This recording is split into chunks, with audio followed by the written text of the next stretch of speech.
By the summer of 2023, mother of two and positivity coach April Holt had a following of over 200,000 on TikTok. April built her quirky and optimistic online image around her happy home life. Her posts told the story of overcoming adversity and manifesting great things. In late July, April was found unresponsive in the bathroom of her home. She would die days later. While law enforcement was content to categorize the case as a tragedy of April's own choosing, the 29-year-old's mother knew better. This is the story of a mother's unflinching fight for justice. Today's case takes us to the outskirts of Nashville, Tennessee, where a young mother, entrepreneur, and influencer met a questionable end. April Holt celebrated her 29th birthday in early July 2023. The young entrepreneur from Antioch had already accomplished quite a bit in life. An independent lash technician, April had left her job and launched out on her own, building her own business and being her own boss. As April reflected on her greatest achievements, she was most grateful for family, particularly her two children, 11-year-old Serenity and her 7-year-old son, Denzel. April was an engaged, loving mother. She shared the best of her family life with the world through her TikTok account, focusing on positivity videos, presenting a spiritual life, and coaching her over 200,000 followers on the value of manifesting the life you want. Her videos were at times motivating. Over the years, a few of April's posts also became deeply honest and revealing. April's homeschooling as a child was a particularly sore point. She posted about what she described as her isolation from society, an experience she learned from and overcame in her teenage years.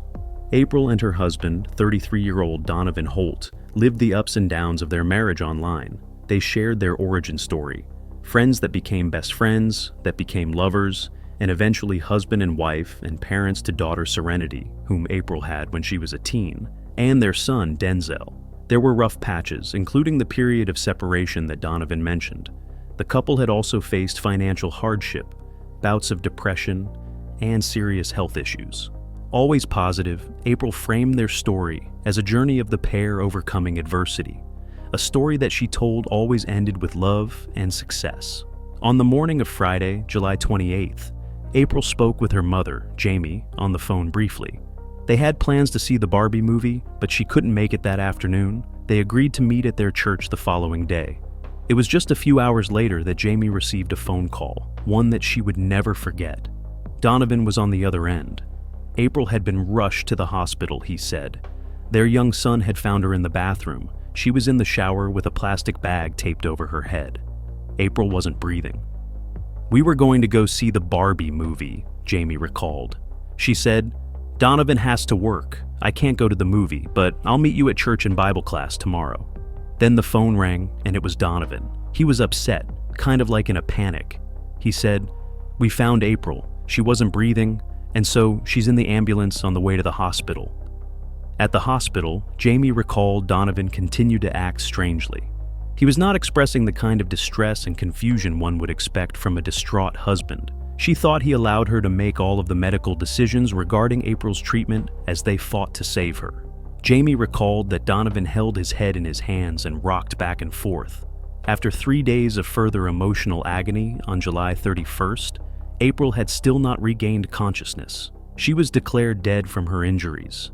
In November, the autopsy report was released. The results were not what Jamie had expected. The medical examiner concluded that the cause of death was suffocation. The conclusion reached by the Metro Nashville police was that there had been no foul play. Investigators informed Jamie Dickerson that her daughter's case would be closed. There was nothing further to investigate. Jamie rejected the decision outright. She told investigators that she would continue and walked out on them.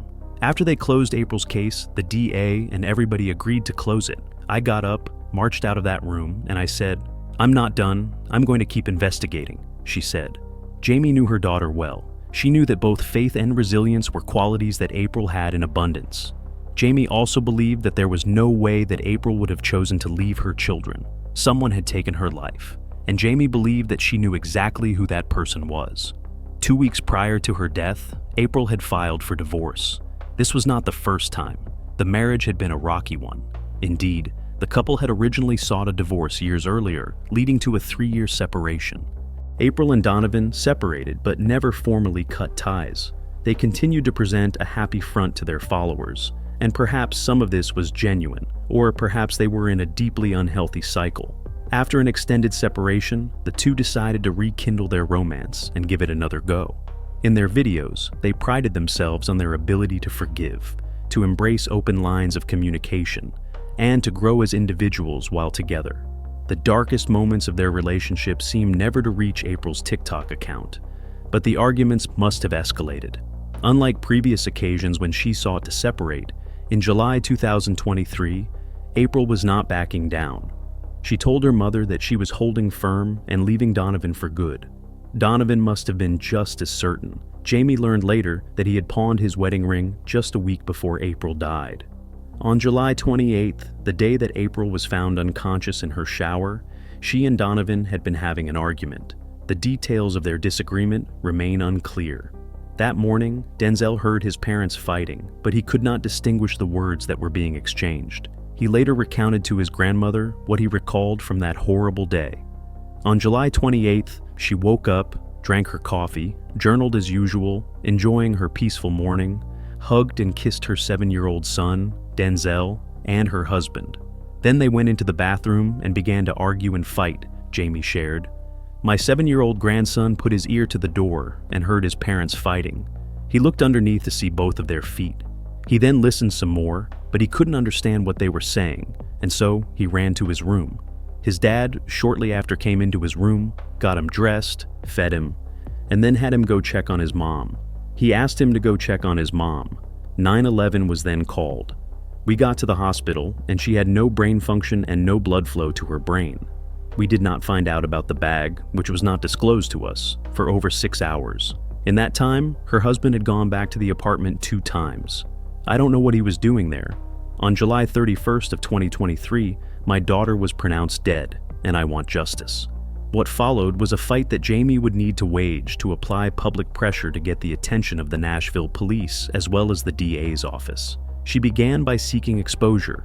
Jamie sought out local news stations, reached out to area celebrities, and posted about the case regularly on her social media. It was an uphill battle. After the investigation had been officially closed, it became difficult, if not impossible, to gain any traction in the media. Coverage of April's case on mainstream outlets at that time completely ceased. Jamie did not only campaign online, she requested the full case file and began researching. By lodging a formal complaint with the Community Review Board in Nashville, Jamie forced a full review of the handling of April's case.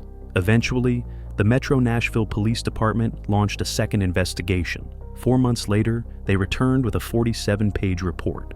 The reinvestigation did not prompt a change in the categorization of the case or the nature of April's death. However, what it did provide was a wealth of detail for Jamie to scrutinize.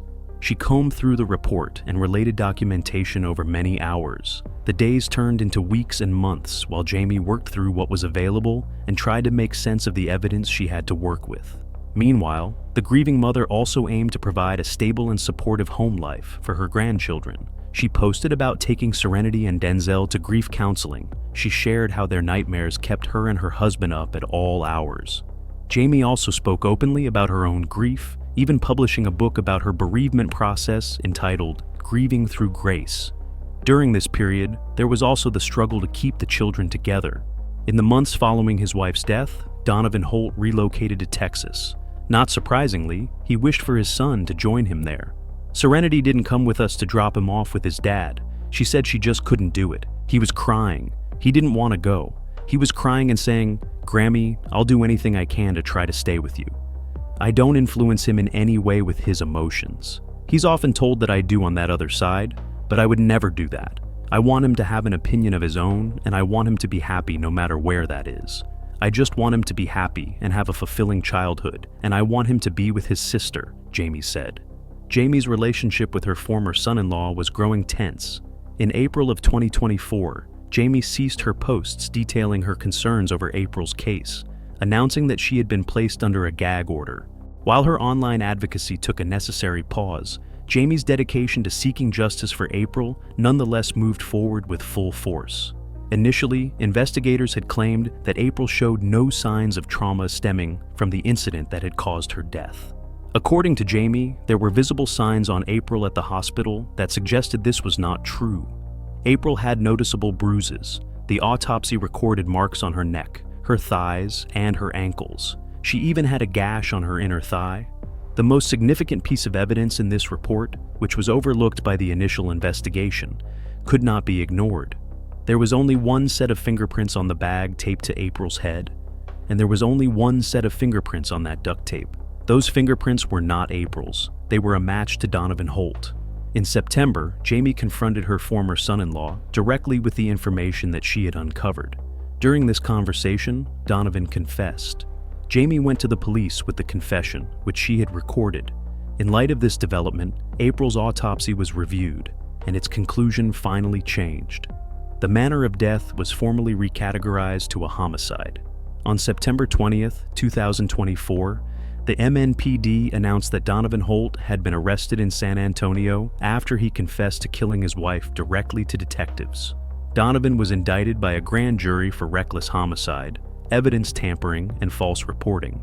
Donovan was transported from Texas to Tennessee and held on a $75,000 bond pending an arraignment hearing scheduled for October 23rd.